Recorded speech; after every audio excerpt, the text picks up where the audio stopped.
Oi, eu sou a Sil. E eu sou a Thaís.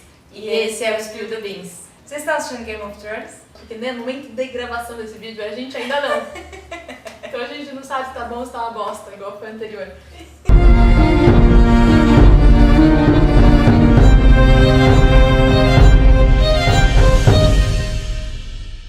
Hoje vamos falar da história, da vida, de curiosidades, de um monstro da literatura conhecido como Jorginho R.R. Martin, ou seja, o George R.R. Martin, criador de Game of Thrones. Ou o cara mais cobrado da internet. George Martin nasceu dia 20 de setembro de 1948 em New Jersey, nos Estados Unidos. Os seus pais deram o nome de George Raymond Martin, e aí durante a adolescência ele achou que estava pouco. Daí ele colocou o Richard. Então o nome completo dele hoje é George Raymond Richard Martin. Por quê? Ninguém sabe. Pra ter o RR igual o Tolkien tem. Real! Inclusive já fizemos esse vídeo sobre o Tolkien, a gente já contou a história dele e já te deu motivos pra ler Senhor dos Anéis se você é uma das 6 pessoas no mundo que nunca leu, e você pode assistir clicando aqui. George Martin, quando era pequeno, virou fã de quadrinhos, né? Desde de criança, assim. E em 1968, uma edição da revista do Quarteto Fantástico tem uma carta do George Martin na seção de comentários, né? Que o pessoal costumava escrever. O Martin disse que essa foi uma das influências para ele começar a escrever.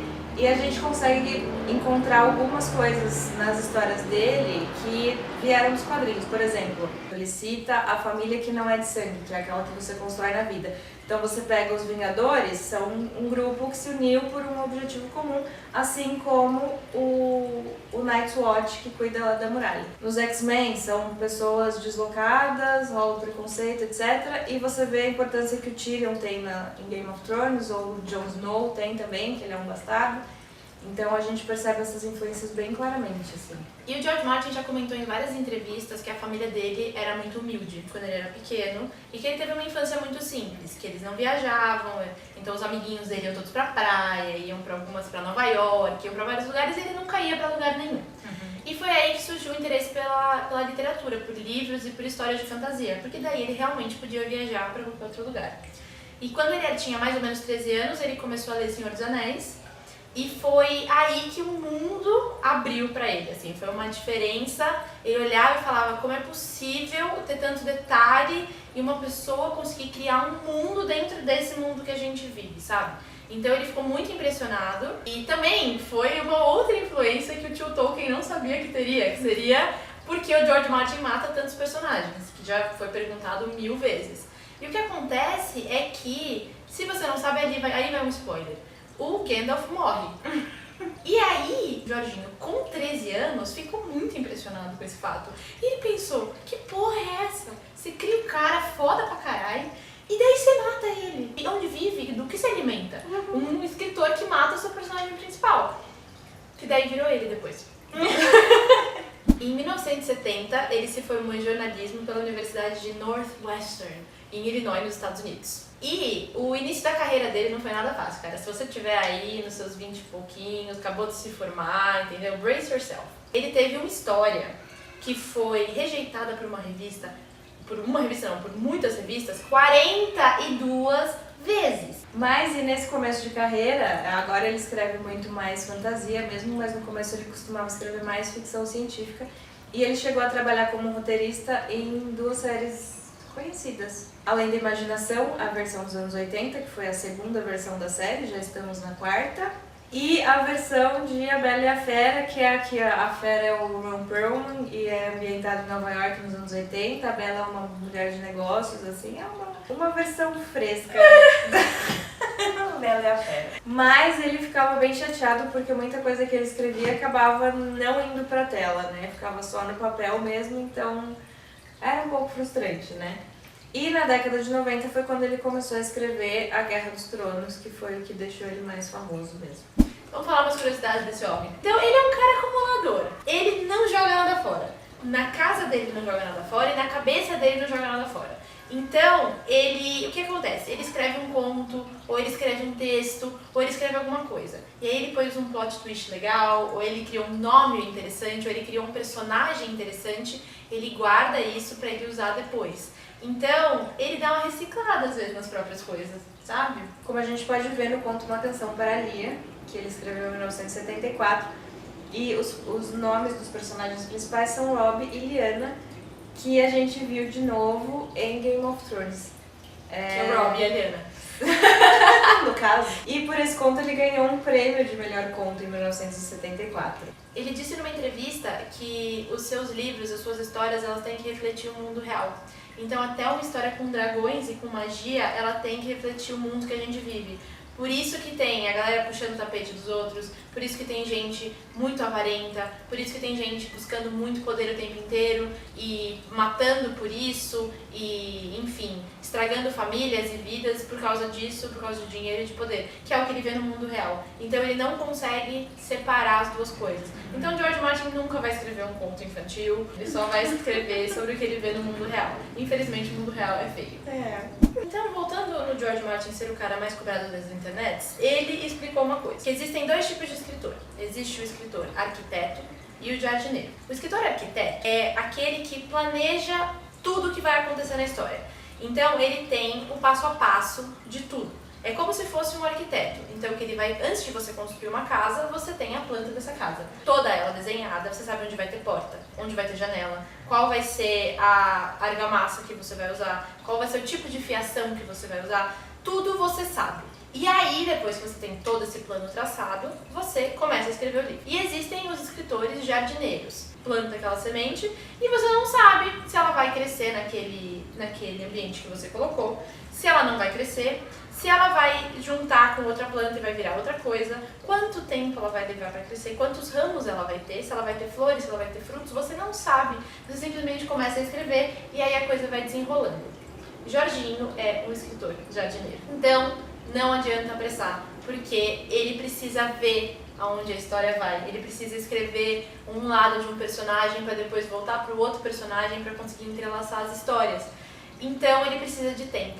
E ele já disse isso mais de uma vez, que a gente não vai conseguir apressar ele, os livros saírem logo. E é por isso que a última temporada da série, a sétima, Foi um não lixo. foi boa.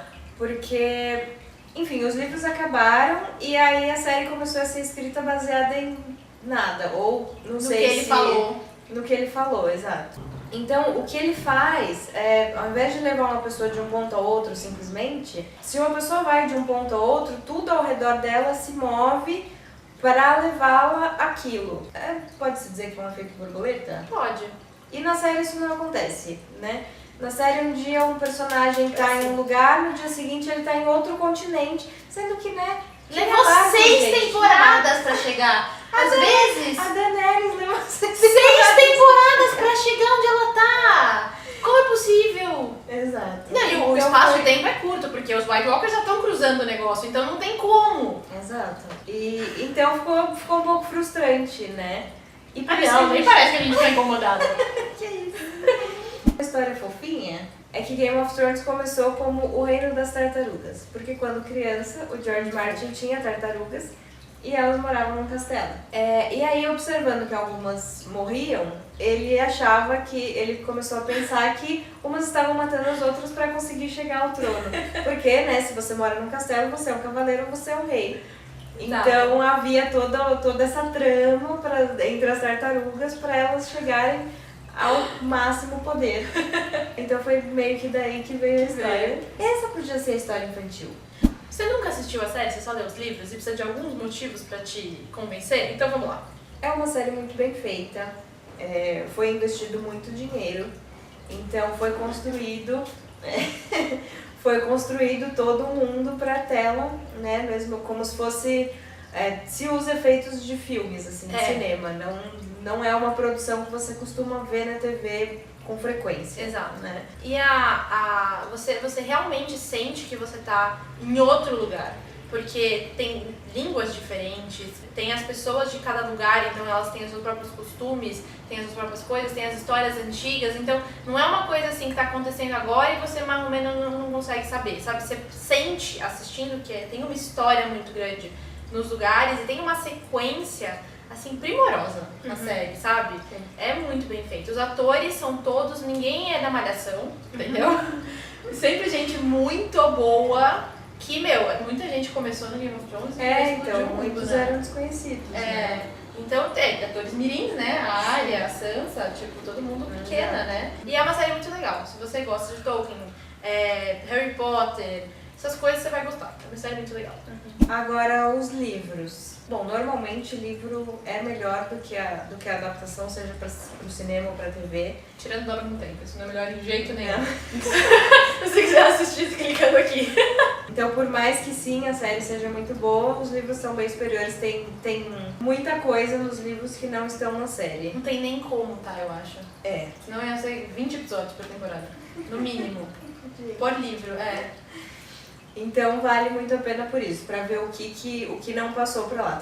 Tem personagens que não foram, tem personagens que estão na série, mas que às vezes tiveram participações menores, ou o lugar de onde eles vieram não foi tão bem explorado, eles só foram usados mais como um recurso para a história andar. Então vale a pena ler os livros para pegar todos esses detalhes que ficaram de fora. Então, a literatura de George Martin é muito rica também, porque o que acontece? Quando você está na série, você assiste um personagem, você entende o que ele está querendo ou o que vai acontecer pelos trejeitos, você entende pelo que ele fala, pelas ações dele, aí você consegue ter uma noção de quem é o personagem, muito como você tem quando você conhece uma pessoa na vida real. Mas no livro, ele é escrito em primeira pessoa para cada personagem, então você tem os pensamentos internos, as questões próprias de cada personagem. Então, por isso, você tem uma riqueza de detalhe com o personagem, que é um negócio que, juro, eu sou apaixonada, eu amo isso, eu acho sensacional. Tipo, você pode entender o Jaime, por exemplo, que é um personagem super contraditório. Você pode entender o Jaime e o ator consegue passar pra você essa ideia do Jaime. Ele consegue ter essa redenção, digamos assim, ao longo da série. Mas não é como o livro, porque no livro você vê o sofrimento interno dele, você vê as questões dele, você vê a dificuldade dele. Então é muito legal. Sim. É um jeito único, assim, de você ver um personagem, porque você tá acompanhando uma história de um mundo inteiro, do qual você tem 700 mil visões, e ninguém tá errado! De verdade, se você ler o livro, ninguém tá errado 100%. Mesmo as pessoas que são más, você vê a humanidade delas, né? Não são simplesmente, essa pessoa é má e pronto, acabou. Ela tem um motivo dela. Quem agride, amiga? Sim. Tem um motivo dela pra agredir. Choque de cultura. Então, se você só viu a série e tá com preguiça do tamanho desses livros, não tenha. Não tenha. Vale muito a pena. Vale cada segundo. Juro. Então assistam a série, leiam os livros e depois contem pra gente o que vocês acharam dessa última temporada. E vamos esperar todos juntos os novos livros de Game of Thrones, sem cobrar esse cara, porque não vai adiantar. Então vamos economizar ali caractere no Twitter. E quando acabar, vocês vão ficar tristes, mas a gente vai dar umas diquinhas pra vocês. Aguardem semana que vem, tem muitas dicas pra você matar a saudade de Game of Thrones. E é isso. Um beijo!